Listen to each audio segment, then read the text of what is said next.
The universe was dying and everyone knew it except humanity. It started with small things. A star would flicker in a way that made no sense. Gravity would pull slightly different on Tuesday than it did on Monday. Light moved faster in some places and slower in others when it should have stayed the same everywhere. Scientists called them anomalies. They called them impossible readings. They called them equipment failures, but the equipment wasn't failing. Reality was. Admiral Sarah Chen stood in the Grand Chamber of the Galactic Council, looking up at representatives from 47 different species. Some floated in containment fields. Others existed as pure thought projected into crystal forms. A few looked almost human, though they had been traveling between stars when Earth was still cooling from its formation. The eldest among them was called the Concordat. They were beings of light and mathematics, so old that they remembered when the current galaxies were just clouds of gas. Their spokesperson hovered above the council floor, pulsing with colors that translated into words everyone could understand. The great unwinding has begun, the Concordat said. Their voice sounded like music and sadness mixed together.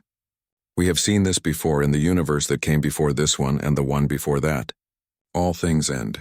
All reality eventually returns to nothing. Sarah watched as the other species responded. The Velcresh, tall beings covered in crystalline armor, bowed their heads in acceptance. The Mithros, who lived in 3 dimensions at once, simply faded slightly, as if already preparing to disappear. Even the proud Ascendancy, who had ruled 1,000 worlds for 10,000 years, seemed resigned to what was coming. How long do we have? Asked a representative from Kepler 442. Their planet was only 200 light-years from Earth. Sarah had visited once for a trade negotiation. 50 years, perhaps less, the Concordat replied. The physical constants are breaking down. Soon atoms will not hold together. Stars will cease fusion. Space itself will forget how to exist. We propose the construction of memory arcs. We can preserve our consciousness in digital form, protected in pocket dimensions. When this reality ends, perhaps we can seed the next one with what we were. The council chamber filled with discussion. Species debated the design of the arcs. They talked about which memories to preserve, which art to save, which mathematics to carry forward. They spoke of death the way Sarah's grandmother had spoken of moving to a retirement home, sad but inevitable. Sarah felt something burning in her chest. Anger, maybe. Or just pure human stubbornness, no, she said. The chamber went quiet. Thousands of eyes, sensors, and perception fields turned toward her. No? The Concordat asked, their colors shifting to confusion. Humanity votes no, Sarah said clearly. We're not done yet. A ripple of something moved through the council. Surprise, perhaps, maybe pity. Admiral Chen, the Concordat said gently. We understand. Your species is young. You have not yet learned to accept the natural cycles of existence. But this is not a war you can fight. This is not a problem you can solve. This is the ending of all things. You said you have 50 years, Sarah asked. Perhaps less. Then we have time to work on it. The Ascendancy representative, a being that looked like it was carved from living metal, made a sound like grinding gears. Sarah's translator rendered it as laughter. Work on it? You would work on stopping the heat death of the universe, the arrogance of youth. Sarah smiled, but there was no warmth in it. You call it arrogance. We call it Tuesday. She turned to address the full council. Humanity has survived ice ages that should have killed us. We've beaten diseases that evolved specifically to destroy us. We've taken our soft bodies, which can't survive in vacuum or radiation, and we've spread across 47 star systems anyway. We've done it by refusing to accept that something is impossible, just because it's never been done before. This is different, the Concordat said. This is entropy itself. This is the mathematical certainty of the universe's end. Math can be wrong, Sarah replied, or incomplete, or based on assumptions that don't account for variables we haven't discovered yet. There are no variables left to discover. You don't know that. You just think you do because you're old. Old things get comfortable with their knowledge. They stop questioning. Sarah paused. Humanity's only been in space for 800 years. We still think everything is a question worth asking. The Velcresh ambassador spoke up, their voice like wind chimes. Even if you could find a way, you could never implement it in time. The unwinding accelerates exponentially. You would need to understand the fundamental structure of reality itself. Then that's what we'll do, Sarah said. The council chamber erupted in discussion. Some species called it noble foolishness. Others called it insanity.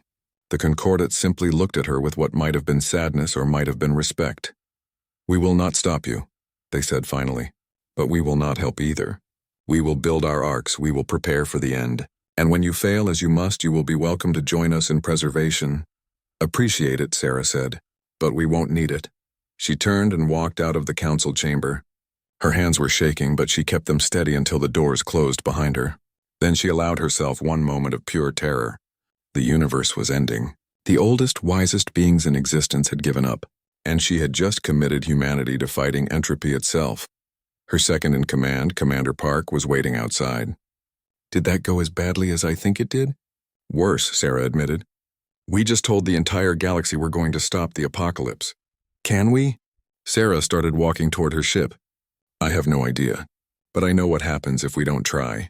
Come on, we need to call Earth. We need scientists, engineers, and anyone crazy enough to think they can fix a broken universe." "That's going to be everyone," Park said. Sarah smiled, and this time, it was real. Exactly. Behind them, the Galactic Council continued planning for the end. Ahead of them, humanity was about to start planning for survival. The universe was dying, but humanity had never been good at accepting death. They were about to remind the cosmos why. 3 months after Sarah Chen told the galaxy that humanity wasn't ready to die, Earth's response arrived at the council station. It came in the form of 500 research vessels, 30,000 scientists, and one message that made the elder species wonder if humanity understood what the word subtle meant. The message was simple. "We're going to fix it."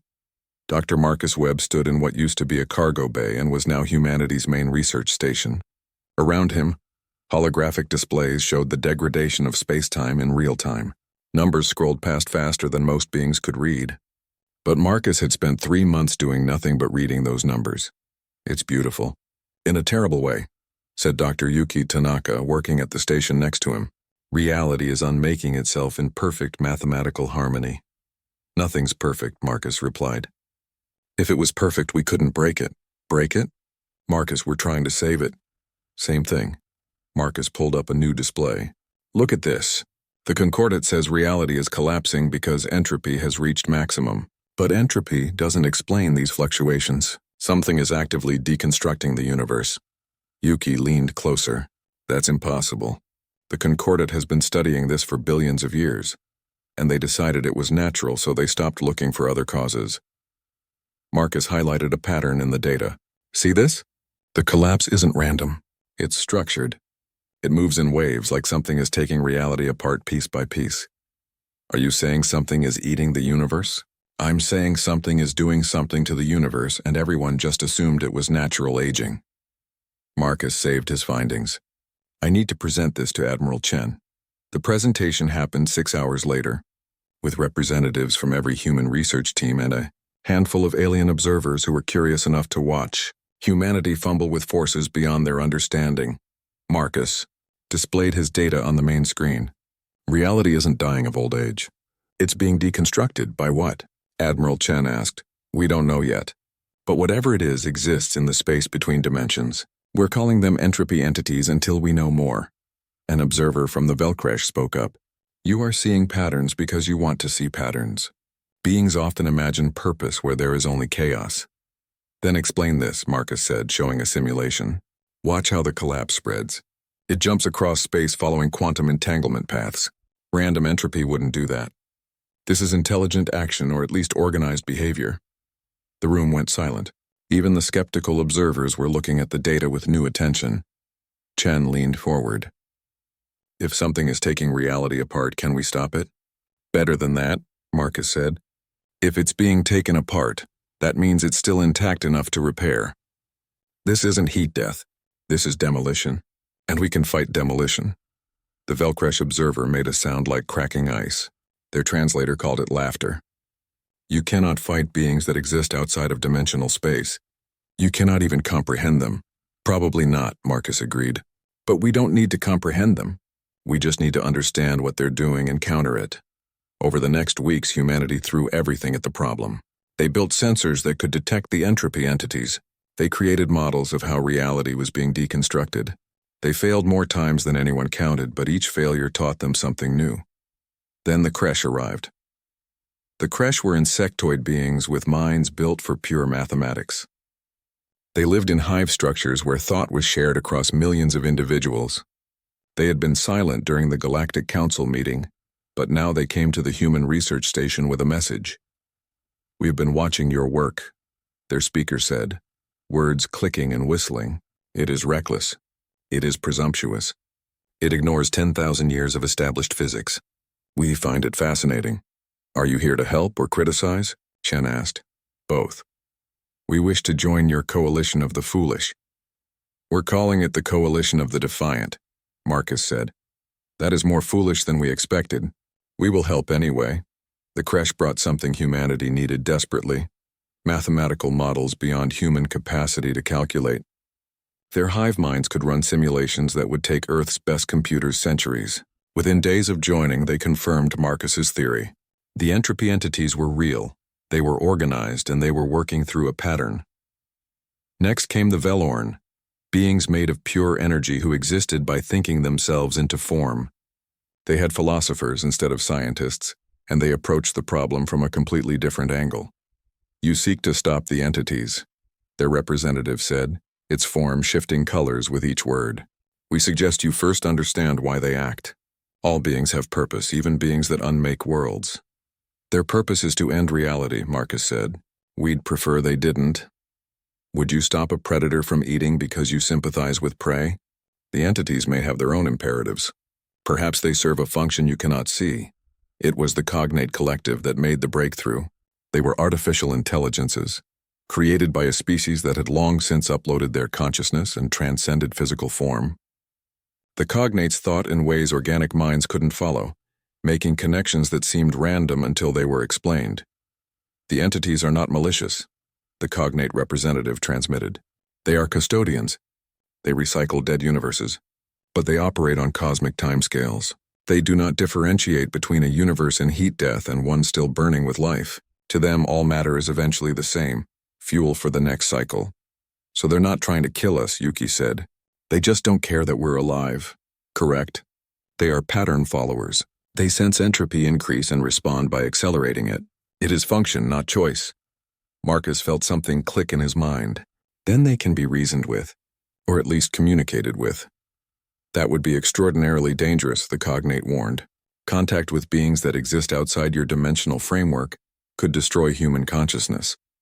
"Could," Marcus repeated. "Not will." Admiral Chen looked at him. "Don't. Someone has to. If we can talk to them, we can negotiate. We can buy time." "To do what?" "Marcus, even if you survive contact, what do you tell them? Please stop eating reality, we're still using it." Marcus smiled. "Yes, exactly that." The Coalition of the Defiant built a communication array over the next month. It used quantum entanglement, dimensional refraction, and technologies that shouldn't work according to known physics. It worked anyway because humanity had stopped caring about should and focused entirely on could.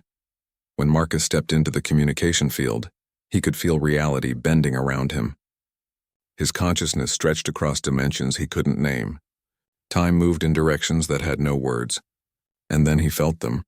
Vast presences that existed in the spaces between everything. The contact lasted 3 seconds in real time and an eternity in Marcus's experience. When he collapsed out of the field, his nose was bleeding and his eyes were unfocused. But he was smiling. "They heard me," he whispered. "They heard me, and they're curious." "Curious about what?" Chen asked, helping him to a chair. "About why we're still fighting. They've never seen a species resist before. They've given us time. One galactic sector temporarily stabilized. We have to show them that reality is worth preserving." "How long?" Yuki asked. "They didn't say, but long enough to try." Around the research station, alarms were already going off. The entropy entities had paused their work in one small corner of the galaxy. For the first time since the unwinding began, reality had stopped collapsing. Humanity had bought time by doing the impossible, negotiating with the end of existence itself. Now they just had to prove they deserved it. The temporary reprieve lasted exactly 42 days before reality started dying again, and this time it was worse. Admiral Sarah Chen watched the reports coming in from across the galaxy. Entire star systems were simply ceasing to exist. Not exploding, not collapsing into black holes, just stopping. One moment they were there on sensors, and the next moment, they had never been there at all. Billions of lives erased in the time it took to blink. The entities are accelerating the process, Dr. Yuki Tanaka said, her voice tight with exhaustion. They had all stopped sleeping more than 3 hours a night. It's like they paused to look at us, decided we weren't interesting enough, and went back to work faster than before. How fast? Chen asked. At this rate, the entire galaxy collapses in 18 months, maybe less. Chen pulled up the galactic map. The red zones showing reality degradation now covered nearly a third of known space. The elder species had already retreated to their memory arcs, massive digital constructs floating in pocket dimensions. They had stopped trying to save their civilizations and started trying to save their data. Where's Marcus? Chen asked, still in the communication chamber. He's been trying to reach the entities again for 6 days. Get him out. We need everyone working on real solutions, not trying to negotiate with cosmic forces. But when Chen reached the communication chamber, Marcus Webb looked at her with eyes that seemed to see through her. His skin was pale, and there were marks on his arms where monitoring equipment had been attached for days. They're not ignoring us, he said before she could speak. They're waiting. Waiting for what? Proof. I told them reality was worth preserving. They want us to demonstrate it. Marcus pulled up his latest data. The entities aren't just forces of nature. They have something like consciousness, but it operates on scales we can barely imagine. They've been doing this job for so long that they've forgotten there could be any other way. Their job is to destroy universes, to recycle them, to break down the old so new realities can form. They're not evil, Sarah. They're just following a pattern that's older than time itself. Chen sat down heavily. How do you prove to something like that existence matters? By refusing to die quietly. By fighting entropy itself. Marcus's hands shook as he brought up new calculations. I have an idea, but you're going to think I'm insane. I already think you're insane. Tell me anyway. We build a machine that generates negative entropy. We pump new energy into the universe. We don't just slow the collapse, we reverse it. Chen stared at him. That violates every law of thermodynamics, only the ones we currently understand. Marcus was talking faster now, the way he did when he was onto something. The entities work by accelerating entropy, by speeding up the natural heat death. What if we counter that? What if we create order faster than they can create chaos? With what power source? You'd need more energy than exists in the universe. Not if we tap the quantum foam. Virtual particles pop in and out of existence all the time, borrowing energy from nothing. What if we could capture that energy before it pays itself back? What if we could harvest the zero-point field itself? It was Yuki who spoke up from the doorway. That's impossible. The energy fluctuations cancel out. You'd never get a net positive, unless we use quantum tunneling to borrow from adjacent realities. Pull energy through dimensional walls before the universe balances its books. Marcus was drawing diagrams in the air with holographic markers. I'm calling it the Prometheus engine. We steal fire from the gods and use it to keep reality alive. Chen looked at the calculations. They hurt her head, but she had stopped trusting her instincts about what was possible months ago. Can you build it? Not alone. We'd need the Kresh mathematical hive mind to solve the equations. We'd need the Valorn to understand the dimensional physics. We'd need the cognate processing power to run the simulations. And we'd need every human engineer who's crazy enough to build something that shouldn't exist. So the entire coalition of the Defiant. And more. We'd need species who've already given up. We'd need the Ascendancy's manufacturing capacity. We'd need the Concordate's ancient knowledge. Marcus met her eyes. Sarah, this only works if everyone helps. Not just us stubborn humans, but the entire galaxy. Chen stood up and walked to the viewport.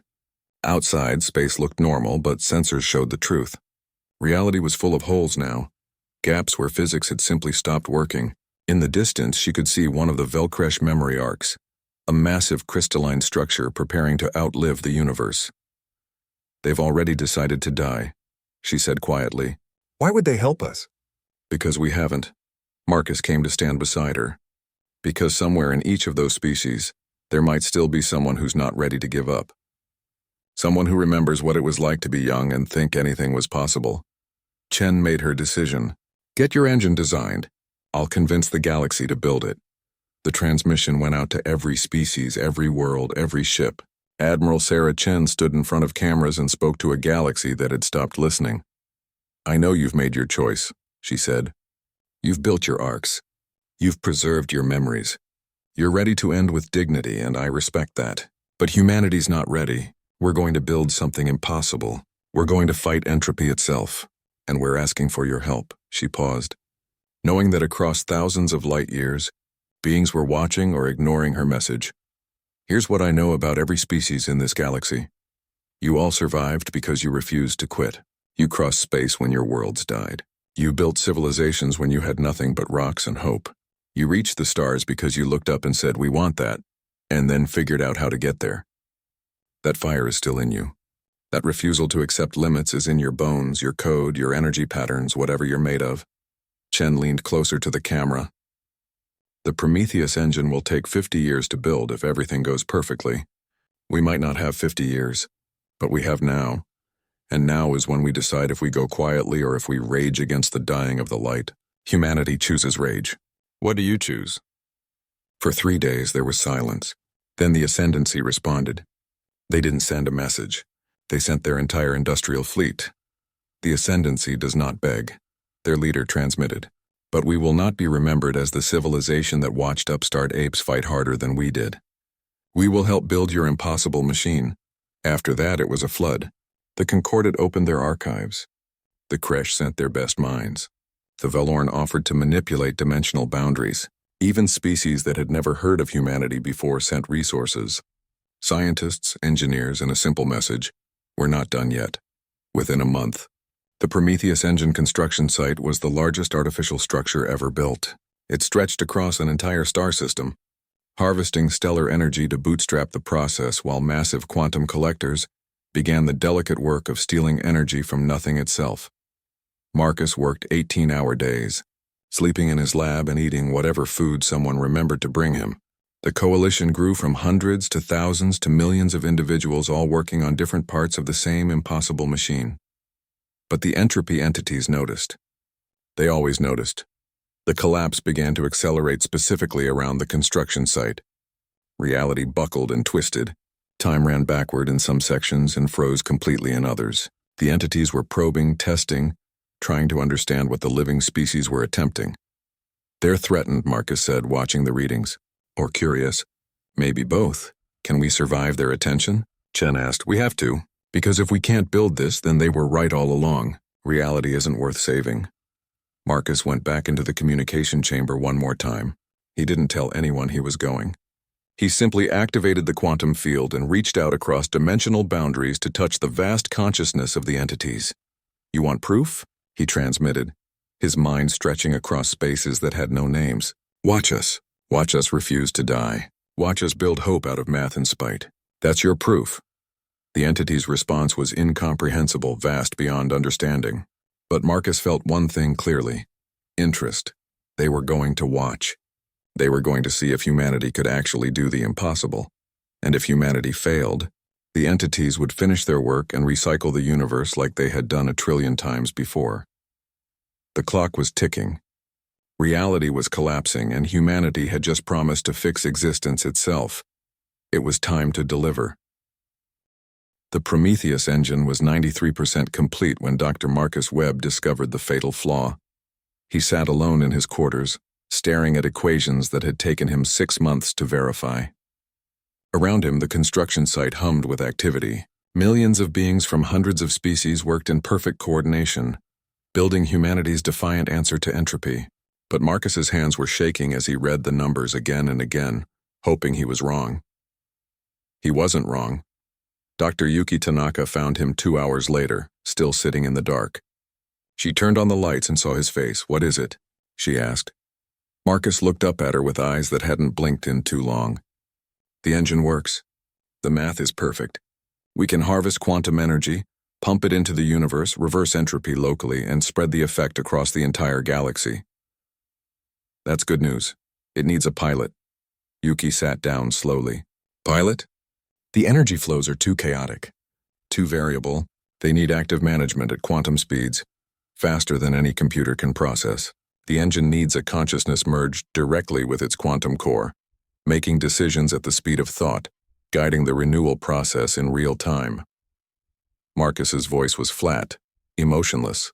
It needs a human mind or something close enough woven into the quantum machinery itself. For how long? Forever. Or until the universe stabilizes enough to run automatically. Could be decades. Could be centuries. Could be never. Yuki was quiet for a long moment. Does anyone else know? Just you. I was going to tell Admiral Chen tomorrow. Marcus stood up and walked to the window. Outside, the Prometheus engine stretched across space, beautiful and terrible. I'm going to volunteer. Marcus, it has to be me. I understand the system better than anyone. I made contact with the entities. I know what we're trying to prove. He turned to face her. And I'm not losing existence to mathematics and entropy. Someone has to tip the equation in favor of life. There has to be another way. If there was, I'd have found it. I've run every simulation, checked every alternative. This is it. Yuki stood and walked to him. She put a hand on his shoulder. Then I'm coming with you to tell Chen. You don't get to make this decision alone. The meeting happened in Chen's ready room, with only the three of them present. When Marcus explained the requirement, Chen was silent for almost a minute. No, she said finally. It's not your choice, Marcus replied. Like hell it isn't. I'm in command of this operation. I decide who. Sarah. Marcus used her first name, which he rarely did. We both know I'm right. We both know this is the only way. You can either let me volunteer or you can order me to do it. Either way, the result is the same. Chen slammed her hand on the desk. I am not sacrificing my people to what? To save reality? That's literally what we're here for. Marcus leaned forward. Every being working on this engine knows the stakes. We're fighting entropy. We're trying to prove to cosmic forces that existence matters. If that doesn't require sacrifice, then nothing means anything. There are 4 billion humans in this galaxy. Why does it have to be you? Because I'm the one who figured it out. Because I'm the one who talked to the entities. Because I'm the one who can actually do it. Marcus smiled, but it was sad. And because someone has to be first. Someone always has to be first. Chen looked at Yuki. Talk him out of this. I can't, he's right. Yuki's voice was thick. I ran his calculations. I checked his work. The engine needs active consciousness at its core, and Marcus is the only one who understands the system well enough to guide it. Chen closed her eyes. When she opened them again, she looked older. How long do we have? The engine will be ready to activate in 72 hours, Marcus said. We need to integrate the consciousness core before then. And the entities? Are they still watching? Always, they're curious now. They want to see if we can actually do this. They want to know if consciousness fighting for survival is stronger than entropy running its course. Chen stood up and walked to her viewport. In the distance, she could see the memory arcs of the elder species, ready to outlast the universe. Closer, the Prometheus engine glowed with the combined hope of 1,000 species. I want it on record that I hate this plan, she said. Noted, Marcus replied. And I want you to know that if you find a way to come back from this, I expect you to take it. I will. Chen turned around. Then get it done. And Marcus, thank you for everything. The next 72 hours moved like a dream. Marcus worked with the Cognate Collective to design the integration process. It would be gradual, they explained. His consciousness would spread across the quantum framework, piece by piece until he existed in the engine as much as in his body. Eventually, his body would become unnecessary, and his mind would be the engine. Will I still be me? He asked. That is unknown, the Cognate representative transmitted. You will be more than you are now, but that does not mean you will be less yourself. You will be Marcus Webb, expanded. On the final day, Marcus said his goodbyes. He recorded messages for his family back on Earth. He shared drinks with colleagues who had become friends. He spent an hour with Yuki, not talking, just sitting together watching the stars. I'm scared, he admitted. Good. Only idiots aren't scared of something like this. Yuki handed him a data chip. I compiled all your favorite music, books, and movies. When you're in there alone, you'll want something familiar. Thank you. Don't thank me. Just don't forget us. Don't forget why you're doing this. I won't. The integration chamber was a sphere of quantum machinery suspended in the heart of the Prometheus engine. When Marcus stepped inside, he could feel the energy thrumming through everything. The Cognate technicians began the process, and Marcus felt his thoughts starting to stretch. It didn't hurt exactly. It felt like growing, like becoming more. His consciousness began to touch the quantum foam. the virtual particles, the fundamental structure of reality itself. He could sense the entropy entities out there, vast and patient, watching to see what this tiny organic mind would do. Marcus reached out with his expanding awareness and touched the engine's core. Power flooded through him. He could feel the universe, could sense the decay, could perceive the exact ways reality was unmaking itself, and he could see how to fix it. Integration 70%, a cognate voice said. Distant now. Marcus's body was becoming transparent, quantum states overtaking flesh. He looked through the chamber walls and saw Admiral Chen watching from the observation deck. He raised a hand in farewell, and she saluted back. Integration 90%. Marcus could barely remember what it felt like to have just one body, one location, one moment in time. He was spreading across the engine, becoming its consciousness, its will, its purpose. Integration complete. Marcus Webb's body dissolved into light and mathematics, but his mind remained vast and strange and still fundamentally human. He was the Prometheus engine now, and he could feel the energy beginning to flow. Marcus? Chen's voice came through the communication system. Can you hear me? I can hear everything, Marcus replied, and his voice echoed from 1,000 speakers at once. I can feel the universe. I can sense the entities. Sarah, it's beautiful and terrible, and I think we can actually do this. Then do it. Show them what humanity is worth. Marcus reached out with his vast new consciousness and activated the Prometheus engine. Energy that should not exist poured into reality. Quantum foam surrendered its secrets. Virtual particles became real. Their borrowed energy captured and deployed before the universe could balance its accounts. The effects spread from the engine like ripples in a pond. But the ripples were waves of renewed existence, of strengthened space-time, of entropy running backward. Stars that had begun to die stabilized. Space that had started to forget how to exist remembered itself again. In the spaces between dimensions, the entropy entities paused in their work. They felt the change, sensed the resistance, perceived a consciousness fighting back against the fundamental decay of all things. Marcus felt their attention focus on him like the weight of 1 trillion suns, but he didn't flinch. He pushed harder, poured more energy into the universe, fought entropy with mathematics and stolen fire and pure human stubbornness. Come on, he whispered to reality itself. We're not done yet. And the universe, against all probability, began to heal.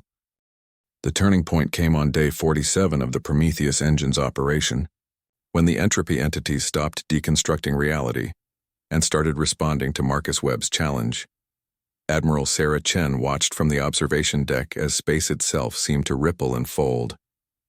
The sensors were screaming warnings about dimensional breaches, quantum instabilities, and physics violations that had no classification. But through it all, she could hear Marcus's voice, calm and vast, speaking from everywhere at once. They're here, he said. Really here. Not just touching our dimension, but manifesting in it. They want to understand what we're doing. Are we in danger? Chen asked. Everyone is always in danger when forces this large pay attention to them. But they're not hostile. They're confused, curious, maybe a little impressed. Through the viewports, Chen could see the effect of the Prometheus engine spreading across space. The red zones of reality degradation were shrinking. Stars that had been flickering were now steady. Entire sectors that had begun to dissolve were solidifying again. Against all probability, against entropy itself, existence was winning, but the cost was visible too. The engine consumed resources at a staggering rate. Every species in the galaxy was contributing power, materials, and expertise just to keep it running. And at its heart was Marcus, no longer a man but a consciousness spread across quantum machinery, fighting entropy moment by moment forever. Dr. Yuki Tanaka worked at her station, monitoring the engine's stability. She had barely slept in weeks, keeping watch over what remained of her friend. The biometric data was strange now, consciousness patterns that didn't map to anything human, but occasionally she saw familiar rhythms. Marcus was still in there, somewhere in the vast expansion of what he had become. Yuki. Marcus's voice came through her private channel. I need you to see something. The display in front of her changed, showing a view that human eyes were never meant to perceive. She saw the entropy entities as Marcus saw them, vast patterns of probability and decay, consciousnesses that existed in the gaps between existence, beings who had performed their function for so long that they had forgotten there could be any other way. and she saw Marcus, blazing like a sun of pure thought, showing them something they had never encountered before. "What are you showing them?" she whispered. "Everything. Art, love, discovery, struggle, triumph. Every reason existence matters.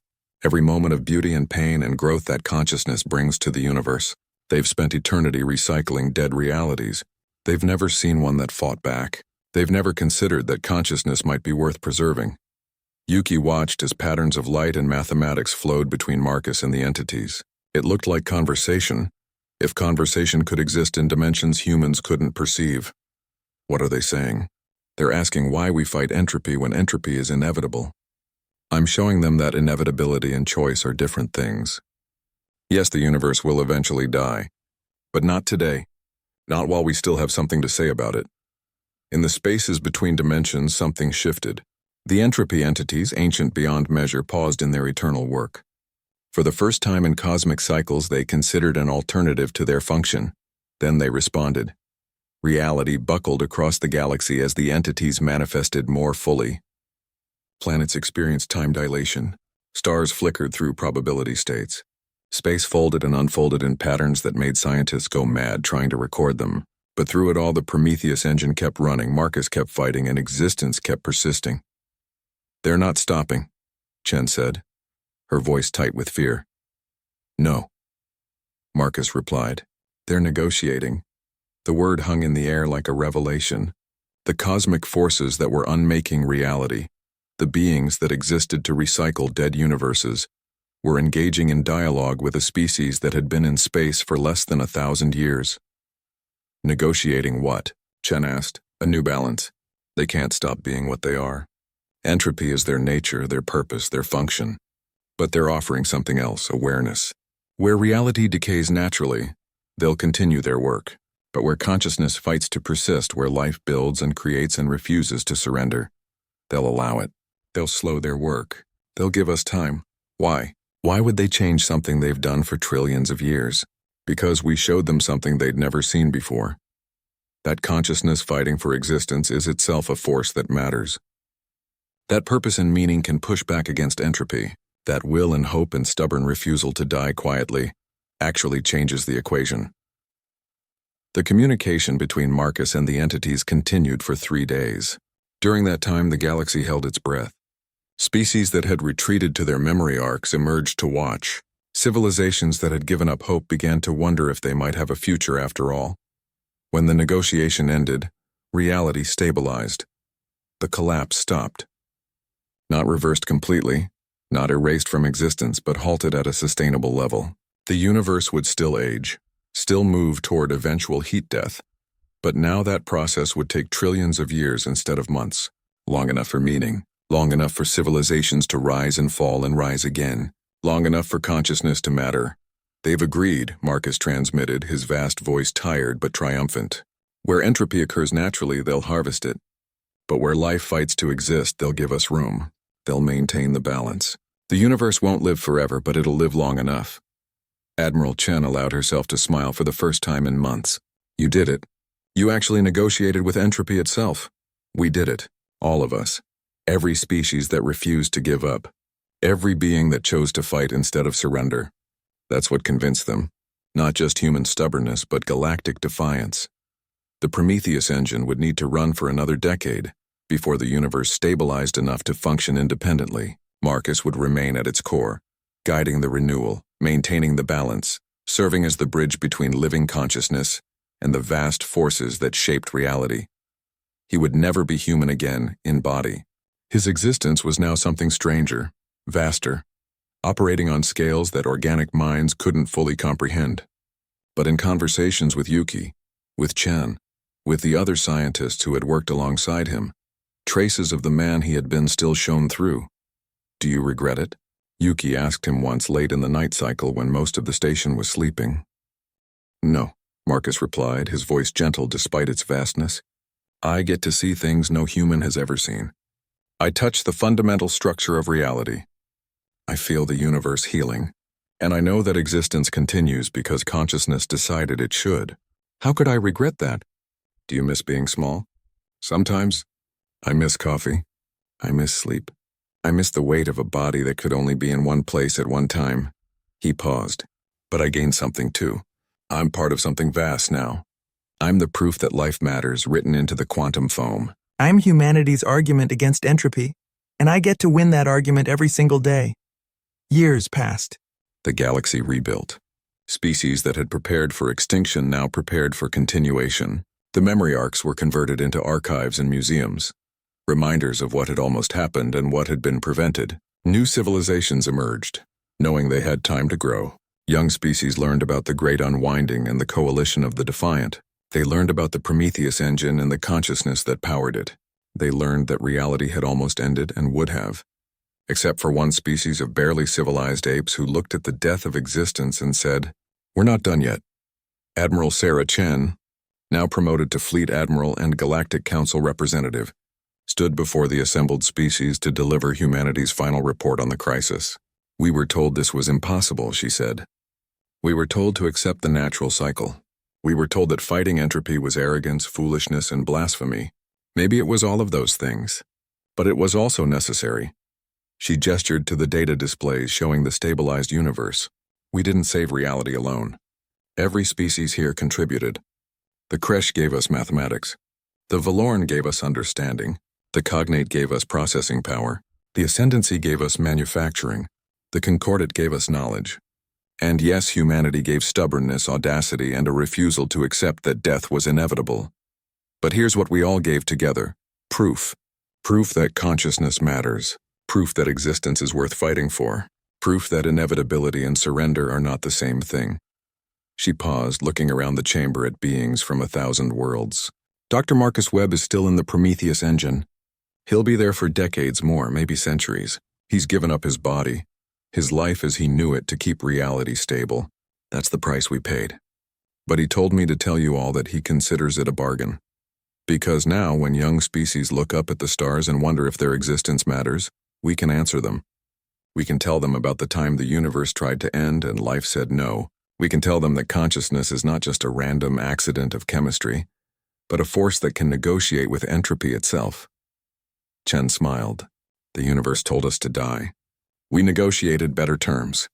And that, representatives, is why humanity will always answer impossible problems the same way, with defiant hope and the absolute refusal to quit." The council chamber erupted in responses.